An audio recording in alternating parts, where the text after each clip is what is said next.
Last fall, I received a call from a CEO who was looking for a company to deliver a time management training session.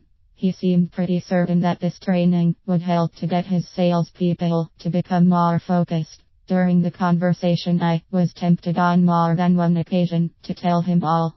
Stopping myself from launching into solution mode, I asked the prospective client what he was looking for his salespeople to do more of if time wasn't an issue.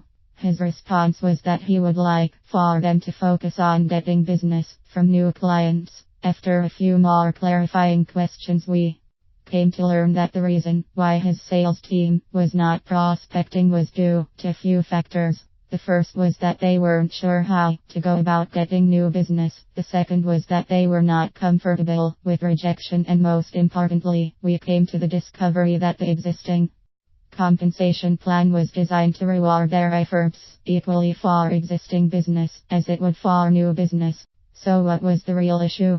After a few more questions, the conversation shifted towards compensation planning, creating prospecting plans and training sessions on effective outreach strategies. What started as a simple time management training session turned into a series of training programs on compensation, developing prospecting plans and cold calling techniques. When you're in front of a prospect, are you getting to the underlying causes of your prospect's issue?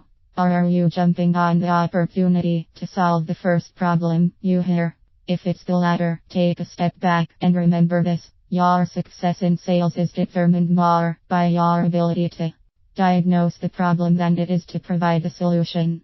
The buyers of today come to the table already armed with a lot of information. In many cases, they are pretty sure that they know what they want, and this conviction on their part can hook us into jumping into solution mode all too quickly. The quicker into the interaction you are offering your solution, the more it is just that, your solution. To create an effective win-win and establish yourself as a trusted advisor, your goal is to work with your prospect on developing the solution together. The greater that they are involved with the solution, the more likely they will own it. In order to get to the real issue with your prospect, you should be prepared with a series of questions to determine the following. How long has this been an issue? What have they done in the past to try and fix it? How well did that work? Why? Why not? How is the problem impacting their business? How is the problem impacting them personally? Is doing nothing an option? How committed are they to fixing the problem? Your value as a salesperson lies more in your ability to get information than your ability to give it. As you are prepping for your next sales interaction, you should spend just as much time planning out the questions that you want to ask your prospect as you do the presentation you plan to deliver.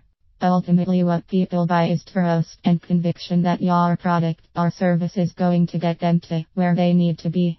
You'll know that you are developing that trust when you hear great question more often than great presentation.